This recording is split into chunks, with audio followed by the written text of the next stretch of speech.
Resuming debate, the honourable member for Calgary-Shepherd. Yeah, thank you, Madam Speaker. And I'm glad I caught your eye, and I'm glad you also caught the fact I mistakenly had put my phone a little bit too close to the microphones. It's now far away. I want to start by just saying, again, a big thank you to the residents and constituents of my riding for allowing me the opportunity, again, to represent them in the House. I know it's now several years into this particular Parliament, but we all know that it's a great honour to be sent here to represent them, and we speak on their behalf. We don't just speak for ourselves. So in preparation for speaking today, I did go through the many emails and phone notes I've given to myself from calls with constituents. People have told me about the misery they're suffered through this NDP Liberal government's policies, and C-69 specifically, because it is basically an encapsulation of many years of policy making by the government that has led to the doubling of mortgage down payments, the doubling of rent, and I speak as a renter. I rent, and my rent has gone up significantly, and I don't fault my landlord for doing it. He has no choice, because interest rates have much more than doubled. When an interest rate goes from 25 basis points or 0.5 basis points to 4.75. That is a multi-fold increase. That's not doubling. That's not a 4.5 increase. You're talking about many-fold, like an 800% increase in some cases, on the interest you're paying on the total amount of your loan. So I don't fault them.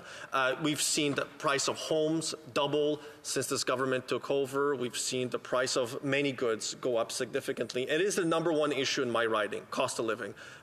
It hits people in the grocery stores when they see it. It hits them at the pump when they go and refill their trucks or their vehicles that they use to get their families around my riding. And my riding is one of the bigger ones in Canada. Thankfully, the Electoral Boundaries Commission is drastically shrinking it by 40%.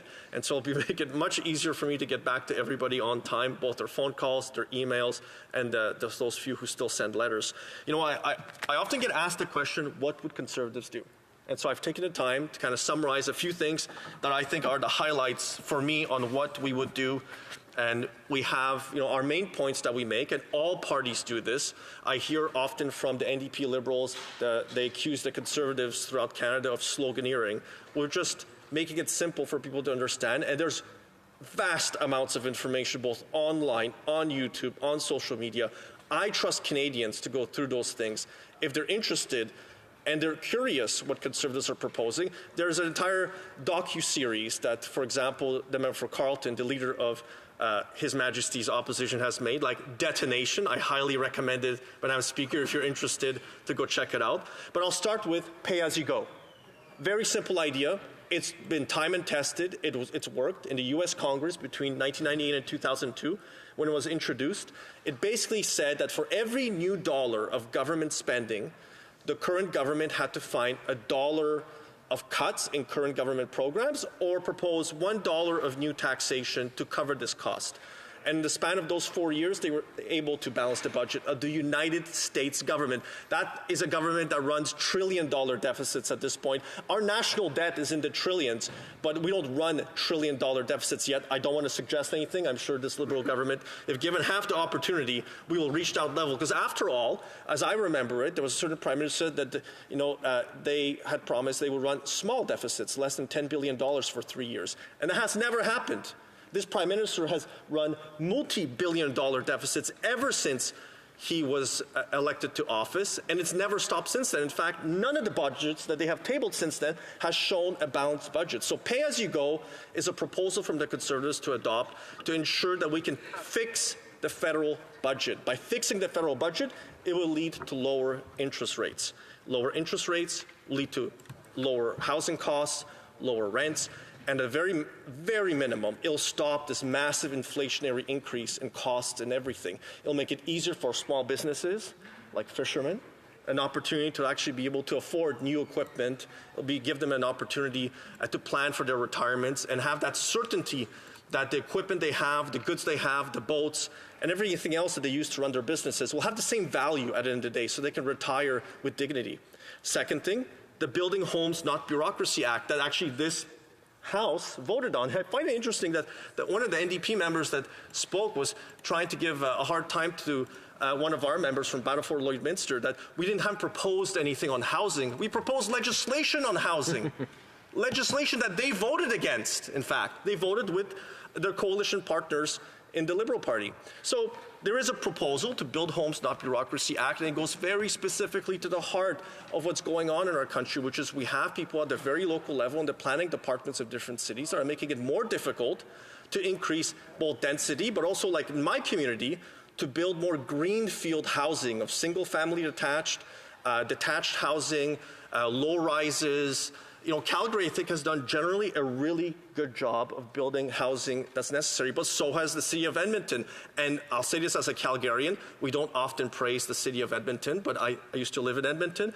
And if you look at their housing costs over the last 9 years, they're probably the smallest increases of any major metropolitan region. That's because locally they've decided to prioritize pricing and make sure that pricing stays low and affordable so people can afford the homes that they want to live in. And different types of housing for different people to make sure people have the choices that they need at different stages in their lives. But the Building Homes Not Bureaucracy Act had provisions in it too to ensure that we divested ourselves from federal government properties that are no longer necessary, to ensure that we could pass them over to developers, to encourage them to build more housing, more development around TUCs, but also cut CMHC's bonuses. Like, this is the housing agency that is supposed to ensure that we build sufficient amounts of housing. And I've been a critic of the CMHC, doesn't matter which CEO has been there, but they have completely failed in their mandate. So at minimum, we should be cutting these bonuses, the performance pays, whatever euphemism they want to use for the bonuses and the extra pay that they're giving themselves when they're failing. We should not reward failure. Canceling the carbon tax. Very simple, axe the tax. The carbon tax is adding on to the misery of all Canadians. We can see in our grocery stores with prices, if you tax the farmer that makes the food, you tax the shipper that takes the food to the producer, that second level value added, and then they take it to the grocery store, all of those costs are being passed on through the entire system. And you have higher costs at the end of the day. That's simply how math works. And axing the tax is the solution. Say, well, what will you do to replace the tax? Well, we're conservatives. Generally, we don't like taxes. We're not going to replace it with any other tax. There's a lot of technological changes that we could do. There's a lot of things that we could do on the grid side in Canada to make sure we have a national grid or something closer to a national grid where there will be a better flow of electrical power between the provinces. And we can do that through encouragement. You don't need to mandate things. It's like I watched the Minister of the Environment mandating things like forcing, my favorite subject, I'm going to bring it up, Speaker, again, forcing Calgary Co-op, the grocery store of my choice, 400,000 members in Calgary, almost a third of the city is a member of Calgary Co-op, forcing them to abandon their completely compostable bags. They're completely compostable in the city-owned compostable system because they're saying that it has single-use plastic in it. It's a compostable bag. Not even the ink is made of plastic. It's also compostable. But an insistence that Ottawa knows best is why you see so much division in this country and so few Liberal provincial governments left. I'll add to that too. So few of them left in existence. I know many members wait for this, but I, of course, have always a Yiddish proverb. I have a great love for that language. And I will say that, you know, when a wise man and a fool are debating or arguing, you have two fools debating. And that's kind of what I feel when I watch the Liberal cabinet oftentimes when they have these disagreements about whose fault it is that, you know, there's a massive increase in mortgages and massive increase in housing prices and rentals, and they seem to always point the fingers at somebody else. It's never their fault when things go wrong. It's always someone else's. It's as if they've not been in power for 9 years. And, you know, they often, in question periods especially, they go like, now when we find the person who's responsible for this, and they love labeling them, small business owners, too rich, they have too much for their retirements, while they have basically golden-plated defined benefit plans that are afforded them by the taxpayer. You know, stop accusing those who create richness in our country that contribute to the hiring in all of our communities. But it's often, they're always looking for someone else to blame. It's the cabinet, it's just that person. I haven't found a wise man amongst them yet, but I have found those fools who continuously blame Canadians for every single one of their mistakes. So of course I'm going to be voting against C-69. I've moved several amendments to it as well. It is a matter of confidence as well. So remind my constituents back home that on these types of matters, I have zero confidence in the NDP Liberal government, in this coalition, and we must vote this legislation down. We have to have a carbon tax election. So let's axe the tax, build the homes, fix the budget, and stop the crime. Hear, hear. The Honourable Parliamentary Secretary to the Government. Sorry, the Honourable Parliament says force of habit. The Honourable Parliamentary Secretary to the Minister of Innovation. Thank you, Mr. Speaker, and thanks to the member for his speech. I note that when asked for solutions, the member offered a couple of sort of slogans or gimmick type slogans. I can't think of any other term for them other than a slogan. Pay as you go was what the member said. It's interesting that that concept is a way of I think, looking at our fiscal environment and saying that this is what the government needs to do. But the member opposite has not ever pronounced, as is the same for all of his party members, on whether they're going to support our government's plan to increase the capital gains inclusion rate for people making over $250,000 in capital gains. I would note that when the Bank of Canada governor came to the Finance Committee only a couple of weeks ago, he said that our government is sticking to the fiscal guardrails and that that's helpful in terms of fighting inflation. The only way that that's possible is because we have investments we're making on the one hand, and we have some additional revenue from the capital gains on the other hand. The Bank of Canada governor says that that's helpful. What is the member opposite's position on the capital gains? The Honourable Member for Calgary-Shepherd. Well, to the member, I have sad news for him. If he carefully reads this piece of legislation, C-69, he doesn't care. Capital gains tax is not in it. It's not in it. In fact, the Minister of Finance said that she would table a separate piece of legislation. It's as if they were completely unprepared to table a single piece of budgetary legislation that included all of their taxing schemes, because they were either too incompetent, too foolish, didn't know what they were doing, or that it's just a political ploy and a political game, like so many pundits are now attacking them over, where they even have the Canadian Medical Association disagreeing with them. It's not in the legislation. I invite the member to read it. Questions and comments? The Honourable Member for Victoria. Thank you, Mr. Speaker. You know, the member talked about the Conservative so-called housing plan. The what plan? Their plan is to sell off public land to rich developers. Yeah. They want to make their corporate landlord donors even wealthier. Yeah. You know, when the leader of the opposition was housing minister, he built all of 6 homes. He let half of the country go with $0 to build more rentals. He lost 800,000 units of affordable housing, sold them off to corporate landlords. This is the Conservatives' plan. Cut and privatize. Canadians are worse off. Yeah. Does the member not think that we should use public land and public money to build more non-market housing, more cooperative housing, more social housing, more housing for people that people can actually afford? Yes. The Honourable Member for Calgary-Shepherd.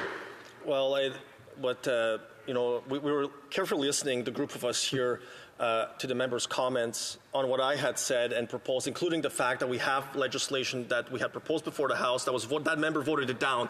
The NDP Liberal coalition voted down a piece of legislation that would have addressed the housing crisis created by the massive spending by the Liberal NDP government. We really spent our way to prosperity, haven't we?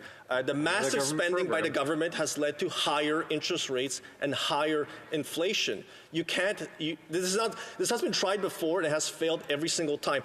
And my message to residents back home in Calgary and in Calgary-Shepherd, my corner of the city, is to remind residents and ask them, are you better off today than you were 9 years ago? That's a very simple thing. And every single one of my residents, I am convinced, will say, no, they are worse off because of the NDP Liberal government MP's decisions on spending. Hear, hear. Questions and comments? The Honourable Member for Avignon-Lamitis. Avignon Amétis Matapédia. Thank you, Mr. Speaker. I know that the Conservatives are against the budget. That much is clear. But in the budget, the Liberals grant tens of billions of dollars to oil and gas and fossil fuels in Canada. I know that the Conservatives find it difficult to admit the existence of climate change and keep boasting about the oil and gas industry here in Canada. So shouldn't he be happy that it's in the bill? So why is he voting against C69? The Honourable Member for Calgary Shepherd. Thank you, Mr. Speaker.